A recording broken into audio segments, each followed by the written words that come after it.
El tema que nos corresponde hablar hoy es síndrome nefrótico, un tema súper importante. Sin embargo, vamos a hacer un énfasis o vamos a hablar de síndrome nefrótico desde el punto de vista del médico general.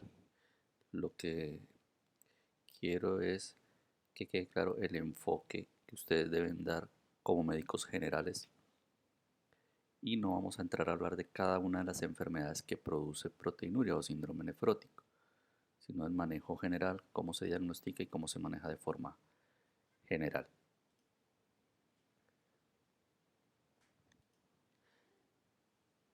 Entonces vale la pena iniciar hablando algunas generalidades del síndrome nefrótico. Entonces cuando nosotros hablamos de síndrome nefrótico, tenemos que tener en cuenta que estamos hablando de un incremento de la permeabilidad glomerular, o si ustedes lo quieren ver así, hablamos de un daño glomerular, ¿sí?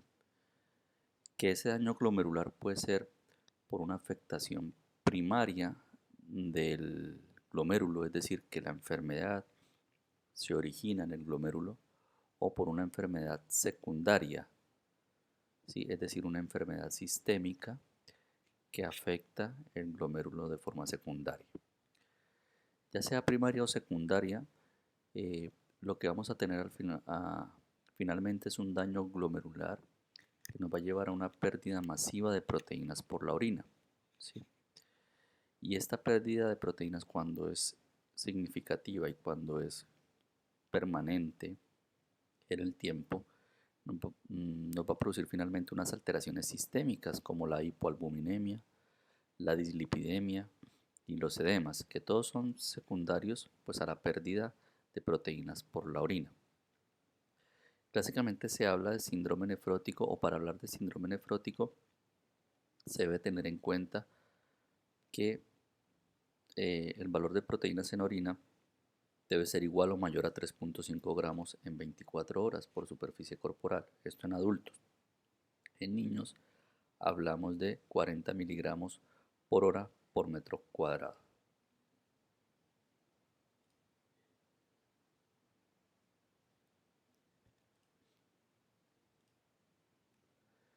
El síndrome nefrótico es una patología habitual, ¿sí?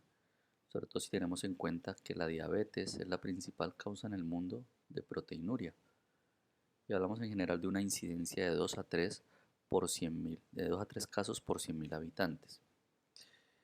En alguna literatura hacen referencia a que el síndrome nefrótico es la causa más frecuente de realización de biopsia renal. Y aunque tenemos un grupo de enfermedades comunes, ¿sí? En general para el síndrome nefrótico, es verdad que la etiología o la frecuencia de esa etiología varía un poco en función de la edad de los pacientes. Ahora revisaremos que en los adultos la principal causa varía un poco respecto a los niños. Pero tal vez lo más importante a tener en cuenta es esto, que siempre tenemos que descartar causas secundarias de síndrome nefrótico, es decir, buscar enfermedades sistémicas que nos produzcan alteraciones a nivel glomerular, más que pensar en una enfermedad primaria del glomérulo. En este cuadro precisamente encontramos la etiología, las causas primarias de síndrome nefrótico. Entonces nosotros lo dividimos en dos grandes grupos, hemos dicho, unas causas primarias y unas causas secundarias. Entonces les mencionaba que la etiología primaria varía un poco en función de la edad. Por ejemplo, si hablamos en niños menores de 15 años, encontramos que la principal causa de síndrome nefrótico es la nefropatía con cambios mínimos, ¿sí? Que está en torno al 40%. Mientras que en adultos, tanto adultos jóvenes como adultos mayores, la principal causa de síndrome nefrótico es la nefropatía membranosa, como pueden ver aquí, ¿sí? Que en mayores de 65 años alcanza casi el 28%. En adultos igualmente, después de la nefropatía membranosa, encontramos la nefropatía de cambios mínimos como segunda causa primaria de síndrome nefrótico y posteriormente la glomerulosclerosis focal y segmentaria.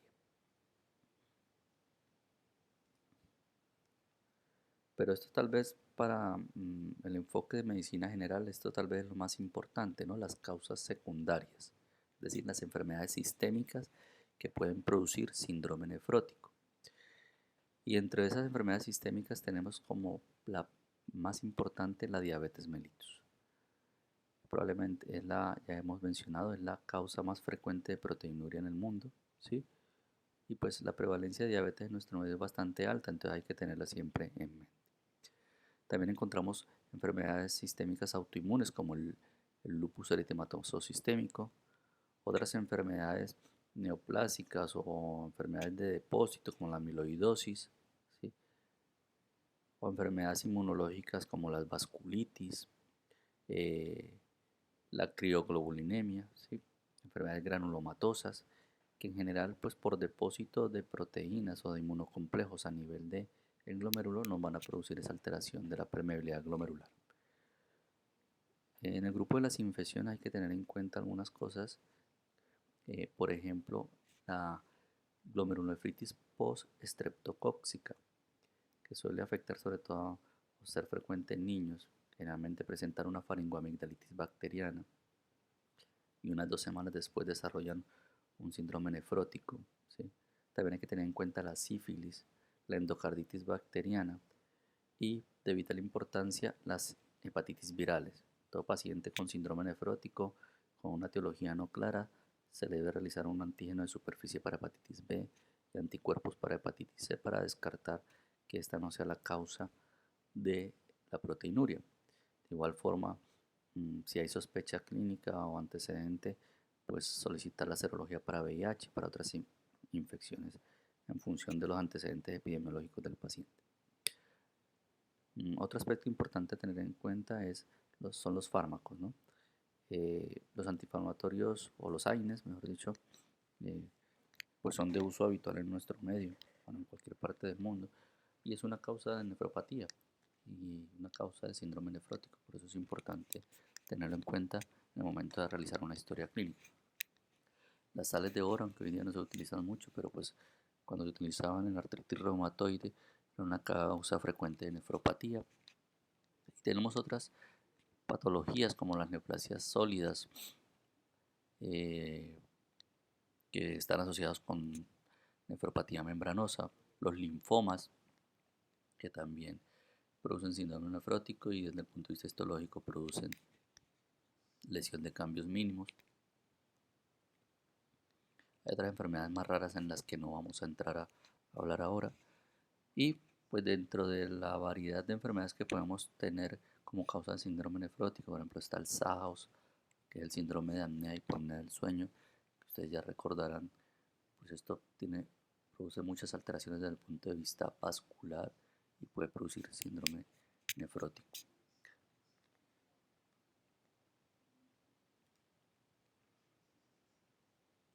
Nosotros también podemos resumir, digamos, las causas secundarias en dos grandes grupos, en enfermedades que pueden producir hipocomplementemia o enfermedades que cursan con complemento normal. Dentro de estas enfermedades con complemento bajo encontramos la glomerulonefritis post-estreptocóxica, la endocarditis bacteriana, el lupus, la crioglobulinemia y la glomerulonefritis membrano proliferativa. Son enfermedades que consumen complemento, es decir, disminuyen el complemento, muchas de ellas por depósitos en los tejidos y por este mecanismo es que producen la alteración de la permeabilidad de la membrana basal glomerular.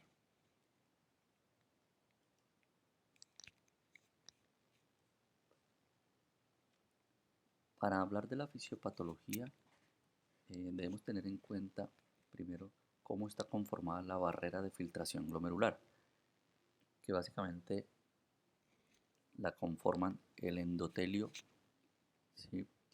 Que el endotelio es fenestrado, es decir, tiene unos espacios entre, entre ellos, ¿sí? Y ese endotelio pues hace parte obviamente del capilar, ¿no? Entonces componente importante de la barrera de filtración glomerular es el capilar, el endotelio fenestrado de los capilares. Otro componente importante es la membrana basal glomerular, que es toda esta, ¿sí? Y un tercer componente son los podocitos, que son estos. Los podocitos pues son como pies, ¿cierto? Como dedos de pies, que aquí lo vemos un poco mejor, ¿cierto? Son como dedos, como pies. Y hay una cosa importantísima que es el slit diafragmático, que es como una membrana que está entre los podocitos, como lo pueden ver aquí, y que junto a las otras estructuras forman lo que es la barrera de filtración glomerular. Entonces, la integridad de estos componentes es lo que garantiza que a través de esta membrana no pasen proteínas de alto peso molecular. Generalmente por aquí no pasan proteínas que pesen o que tengan un tamaño mayor de 150 kilodaltons, ¿sí? Eso se debe gracias a la integridad de todos estos componentes. Y lo normal es que la orina se produzca pues por un ultrafiltrado del plasma, ¿cierto? Entonces cuando todo esto está íntegro, se filtra el plasma que está aquí en el capilar y ese filtrado es lo que produce la orina, ¿sí? El producto del paso del plasma por estas barreras es lo que produce eh, la orina. Entonces hemos dicho que digamos que la barrera de filtración glomerular depende de la integridad del capilar, de la membrana y de los podocitos, pero también digamos el filtrado glomerular depende mucho de la carga eléctrica de la membrana basal, que es por excelencia negativa. La membrana basal tiene una carga negativa que se debe fundamentalmente al efecto de los proteoglicanos, como el heparansulfato, ¿sí? Esto le da una carga eléctrica negativa. ¿Y por qué es importante esto? Porque las proteínas, como la albúmina, también tienen una carga negativa. Y claro, si entendemos que la membrana basal es negativa y que las proteínas como la albúmina son negativas, pues eso hace que se repelen, que la membrana basal repele a la albúmina, o sea, la rechaza. Y eso impide el paso normalmente de las proteínas de la albúmina a través de aquí, de la membrana basal glomerular. Entonces, ¿qué pasa? Nosotros tenemos lo normal es que tengamos una barrera glomerular pues intacta, ¿cierto? Bien organizada, con su carga negativa, los podocitos bien ordenados y fijados a la membrana basal. Y pues esto, como ya he mencionado, pues permite solo el paso de ciertas proteínas de bajo peso molecular,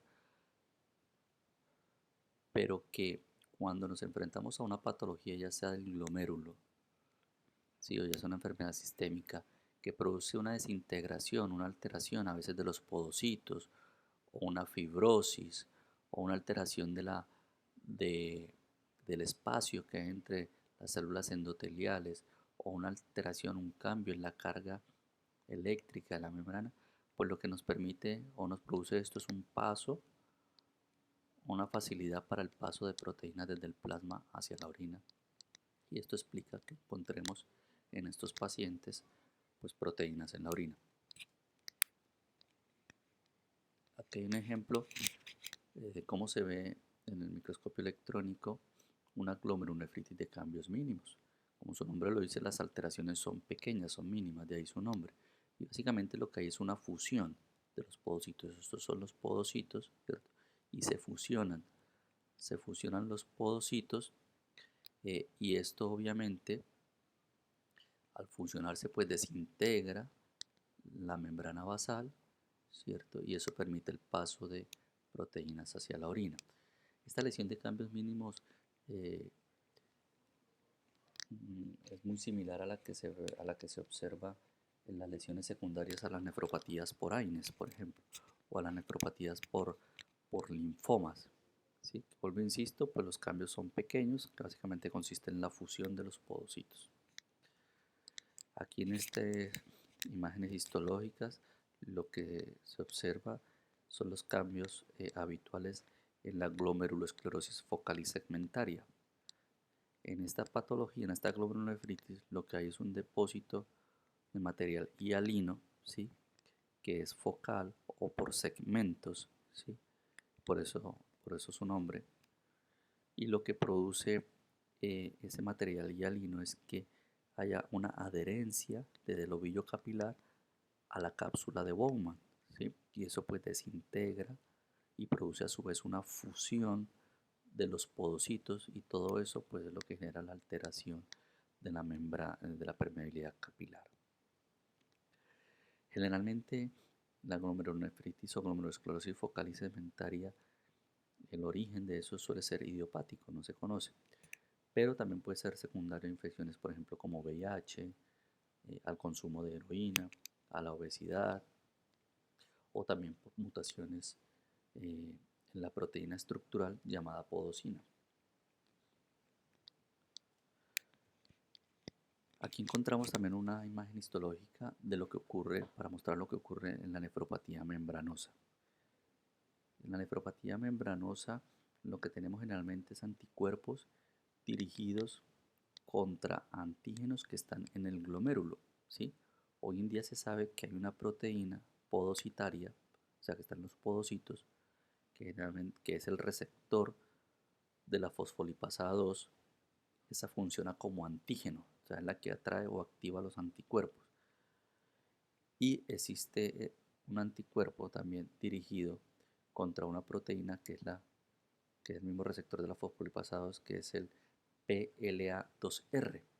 ¿Sí? Estos anticuerpos dirigidos contra el receptor de la fosfolipasa 2, llamados IgM anti-PLA2R, hoy en día se sabe que es el responsable del 70% de los casos de nefropatía membranosa. Eh, Sin embargo, pues el proceso, uno realmente tiene una susceptibilidad genética, ¿cierto?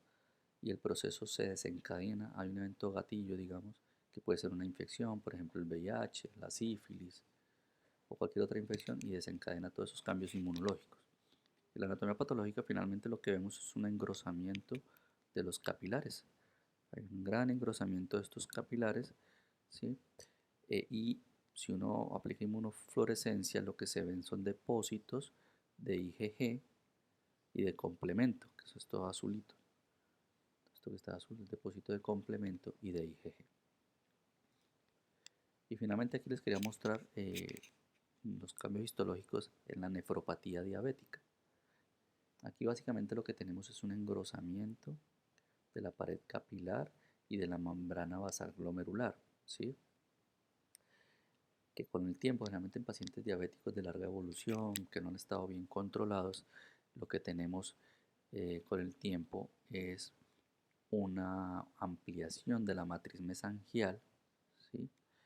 Y una reorganización, una conformación de nódulos eh, dentro del glomérulo, ¿sí? En el glomérulo se forman muchos nódulos y esa transformación nodular es lo que produce pues, la alteración en la permeabilidad glomerular.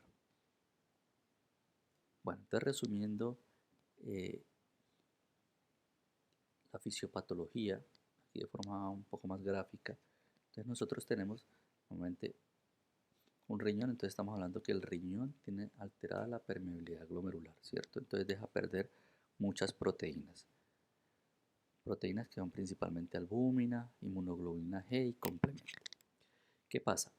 Para compensar esta pérdida de proteínas, el hígado lo que hace es sintetizar más proteínas para tratar de compensar esta pérdida.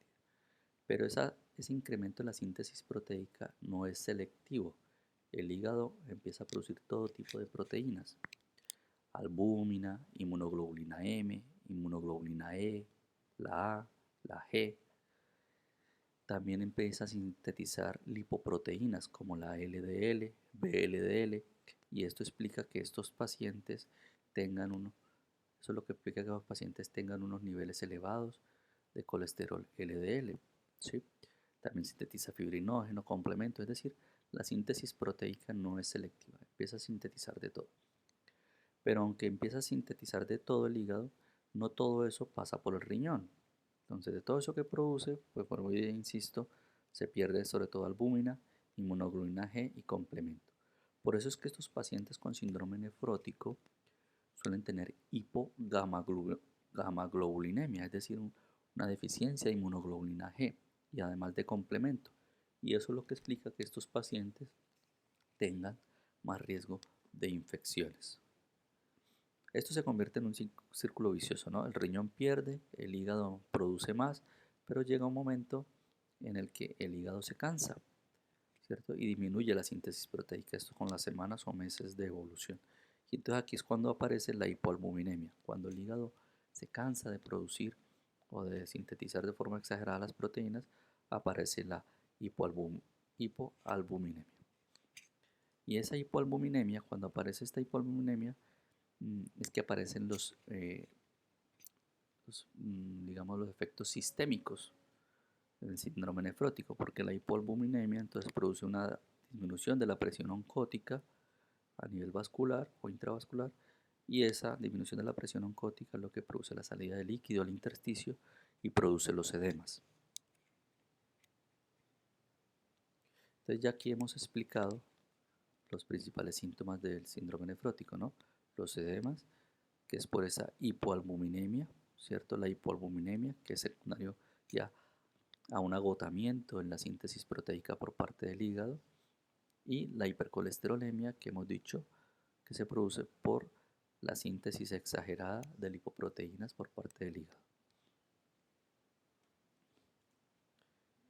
Bien, entonces en esta tabla lo que se resume es las principales alteraciones en el síndrome nefrótico. Entonces ya hemos dicho, hay una reducción de la albúmina, de inmunoglobulina G, hay alteraciones de factores de complemento, hay una reducción o una producción exagerada de factores o de proteínas procoagulantes, ¿sí?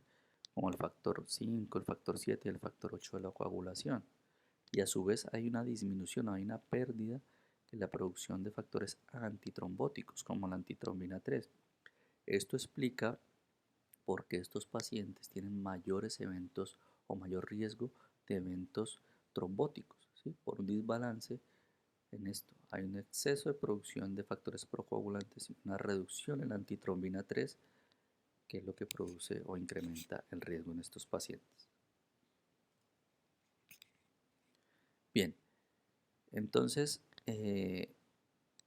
¿cuál va a ser el cuadro clínico de estos pacientes? Ya lo hemos dicho, ¿no?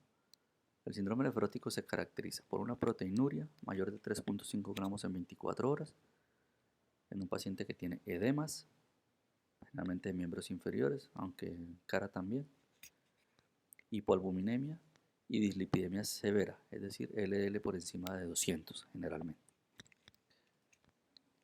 ¿Qué otras manifestaciones clínicas pueden tener? Pueden cursar con hipotiroidismo debido también a pérdida de proteínas. Las hormonas tiroideas pues se pierden también por la orina. Hay mayor consumo de proteínas. Eventos trombóticos, ya lo hemos dicho por qué, principalmente a nivel venoso, que se puede presentar en el 10% de los pacientes, principalmente en miembros inferiores y a nivel de la circulación renal. Infecciones por gérmenes encapsulados como el neumococo, por la hipogamaglobulinemia, celulitis, es decir, infecciones a nivel local, eso básicamente por la éstasis que produce el edema, eso lesiona la piel y favorece la colonización de la piel, la desnutrición por la pérdida de las proteínas y la insuficiencia renal e hipovolemia secundario pues a una disminución de lo que se llama el volumen circulante eficaz. Cuando yo tengo menos proteínas en la sangre, la cantidad, digamos, de volumen que hay dentro del vaso es menor.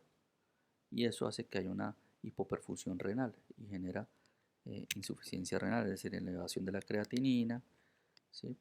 Que todo esto se puede empeorar también por el uso de diuréticos como parte del tratamiento del síndrome nefrótico. Entonces, ¿yo cómo diagnostico el síndrome nefrótico? Básicamente, pues hay que tener la sospecha clínica, ¿cierto? Hacer una adecuada historia clínica.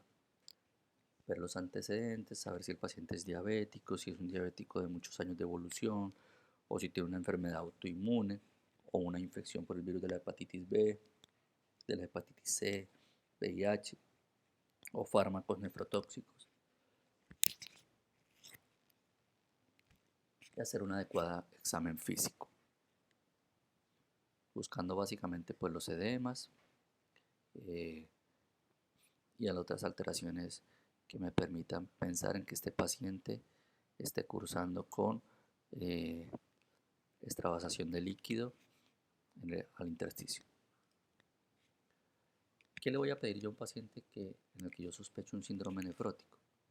Pues obviamente lo que marca el diagnóstico es la proteinuria. Entonces yo puedo empezar, aquí dice proteinuria de 24 horas, pero yo puedo empezar con una muestra aislada de orina para solicitar lo que se llama el cociente de proteínas entre albúmina y creatinina en orina. Proteínas y creatinina en orina. Esto se realiza en una muéstrica de orina, ¿sí?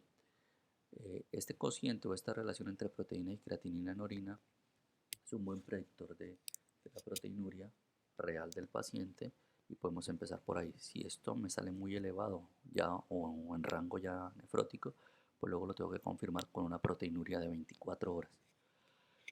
También obviamente tengo que solicitar pues, todo el perfil metabólico, ¿no? De glicemia, perfil lipídico, la creatinina, la urea, albúmina, ¿cierto? Pues para correlacionar y complementar el diagnóstico. Importantísimo también el sedimento urinario. ¿Esto para qué? Pues para ver, por ejemplo, que no haya hematuria, que me haga pensar en una glomerulonefritis, ¿cierto? O en alguna otra enfermedad glomerular. Muy bien. Entonces ya sabemos cómo las manifestaciones clínicas, qué pruebas vamos a solicitar para el diagnóstico, que es muy sencillo. Un cociente proteínas creatinina en orina, lo confirmamos con proteinuria de 24 horas y pedimos todo el perfil metabólico y pues en función de los antecedentes del paciente, pues miramos a ver si le podemos echar la culpa a la diabetes o debemos pensar en otras patologías infecciosas o autoinmunes. Entonces el tratamiento general, esto es lo que uno va a hacer como médico general al paciente con síndrome nefrótico. Uno es manejar los edemas. Y los edemas lo manejamos muy fácil. Uno con la restricción de sal, es decir, o la dieta, la restricción de sal, que no debería superar los 2 gramos al día, ¿sí? Y una baja ingesta de líquido, ¿cierto? Con esto se puede resolver en la gran mayoría de los casos el edema. El reposo en decúbito supino no quiere decir que el paciente siempre tenga que estar acostado, sino pues que de forma periódica haga descansos, esté acostado con las piernas para lo alto, una media hora, una horita, varias veces al día. Y finalmente el uso de diuréticos. Con el uso de diuréticos hay que ser cuidadosos porque podemos nosotros también empeorar la función renal, ¿no? Entonces la furosemida tiene la ventaja que no tiene un techo, o sea, no hay una dosis máxima, aunque bueno, sí hay unas dosis recomendadas, pero hay que empezarlas con cuidado. Aquí la recomendación es iniciar con 80, que la tableta de furosemida viene de 40 miligramos, o sea, sería 2 tabletas, pero uno puede empezar con una, ¿cierto? O 2 tabletas en función de qué tanto de demás tenga el paciente e ir subiendo, pero siempre vigilar la función renal y la presión arterial. ¿Por qué? Porque yo tengo un vaso que tiene poco volumen, ¿cierto? Tengo lo que se llama el volumen circulante eficaz disminuido, por lo tanto hay hipoperfusión renal y ese paciente si tiene la tensión, la presión arterial baja, yo además le pongo diurético, pues puedo empeorar la hipoperfusión, o, digamos, al forzar el trabajo del riñón, puedo empeorar o deteriorar la función renal.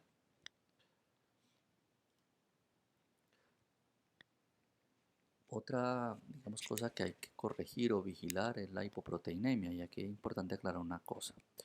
Como uno creería que en el síndrome nefrótico, como hay albúmina baja y hay pérdida de proteínas, pues debería tener una ingesta alta de proteínas. Y eso es una cosa que no se debe hacer, porque entre más proteínas yo ingiera, más proteínas voy a eliminar. Y entre más proteínas pasen por el riñón, más lesión glomerular voy a producir. Entonces la recomendación es una dieta normoproteica.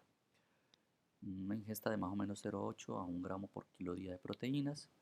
En el caso que tengamos insuficiencia renal, pues reducirlo a 0,6 gramos por kilo día. Y una ingesta calórica que no supere los 35 kilocalorías, no supere las 35 kilocalorías por kilo al día. Importantísimo para la pérdida de proteínas utilizar IECA o ARA2, que esto reduce la proteinuria. Y hay que tener en cuenta que no se pueden usar los dos, ¿no? O usamos IECA o ARA2. Si bien es cierto que la combinación de los dos reduce aún más la proteinuria, pues esto ya está contraindicado desde hace varios años. La dislipidemia, ¿cómo la tratamos? Pues con dieta, ¿sí? Y en función de de si mejora o no, vamos a utilizar estatinas para tratar de llevar el LDL a menos de 100 miligramos por decilitro o en función del riesgo cardiovascular. Si el riesgo cardiovascular es alto o muy alto, pues la bajaremos el LDL a menos de 70 o a menos de 55 según las últimas guías. ¿Qué estatina vamos a usar? Pues eso depende del valor de LDL que tengamos y del objetivo que nosotros nos tracemos, ¿sí? Entonces, en función de eso, utilizaremos una estatina de baja potencia o de alta potencia, que se puede combinar con ezetimiba en función de los resultados. Y una cosa importante también es lo de los triglicéridos. Entonces, no hay afán de tratar los triglicéridos, excepto que estén por encima de 500. Si están por debajo de 500, pues se podría tratar con manejo nutricional, ¿no? Si tenemos que usar fibratos para los triglicéridos, eh, pues lo ideal es no usar genfibrosino, no se debe usar, mucho menos combinado con lovastatina, porque hay alto riesgo de rhabdomiolisis y empeoramiento de la función renal. Entonces, en caso de tener hipertrigliceridemia severa, pues se puede usar fenofibrato, por ejemplo, ¿sí? Combinado con rosuvastatina, que vienen en una única tableta. Eh, lo único que hay que tener en cuenta, pues, estar vigilando la función renal y tratar, pues, en algunos sitios recomienda reducir la dosis a un 50% de, de el fibrato cuando lo usamos en combinación con estatina. ¿Qué otras cosas debemos hacer? Tratar las complicaciones infecciosas, ¿cierto? Pues como se trata cualquier otra infección, la celulitis o alguna otra infección que tenga el paciente. La vacunación contra el neumococo, por lo que hemos dicho que hay mayor riesgo de infecciones por gérmenes encapsulados, por la hipogamaglobulinemia, la prevención de eventos trombóticos. Pero esto solo en pacientes que necesitan hospitalización y que van a estar en reposo por más de 2 o 3 días. En ese caso se puede usar heparina bajo peso molecular. En el resto de casos no es necesario la profilaxis. Y pues obviamente no hay evidencia como en ninguna otra enfermedad del uso de antiagregantes, es decir, como ácido acetil salicílico, para prevención primaria.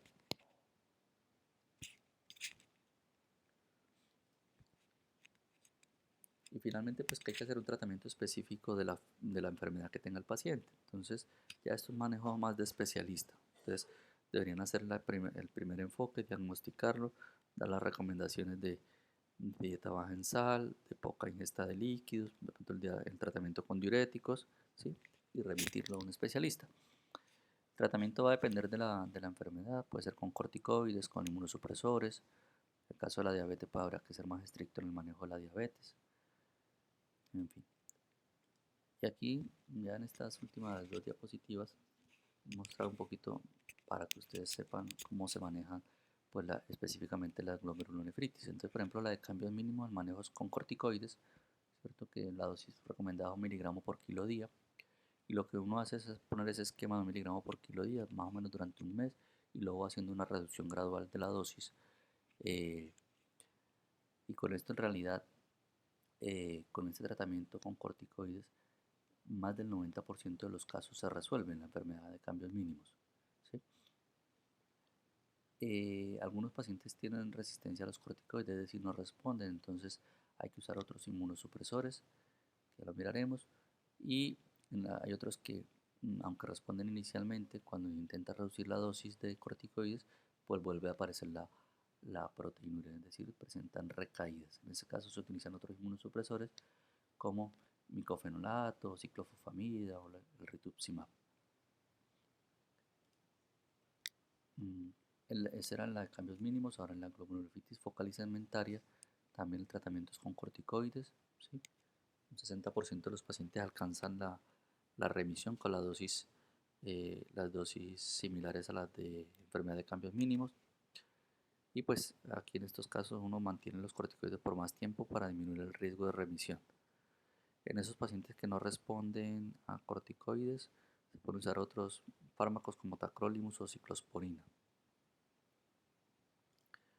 Finalmente, en la membranosa, que es la causa más frecuente en adultos, ¿no?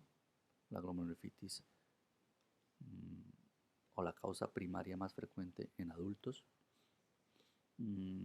Con estos pacientes que tienen esta enfermedad membranosa hay que tener un poco de paciencia, ¿sí? Porque más o menos una tercera parte se resuelven solitos en los primeros 2 años, ¿sí?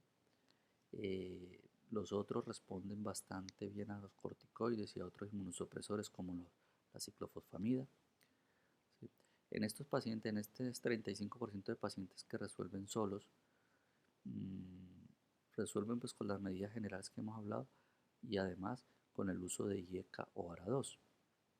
Esos pacientes que no tienen este perfil, es decir, que sean mujeres, que sean menores de 50 años y que puedan tolerar los IECA o los ARA2, ese tipo de pacientes es mejor tenerles un poco de paciencia, valga la redundancia, antes de poner corticoides o inmunosupresores, pues porque con ese tratamiento general más el uso de IECA o ARA2 pueden resolver.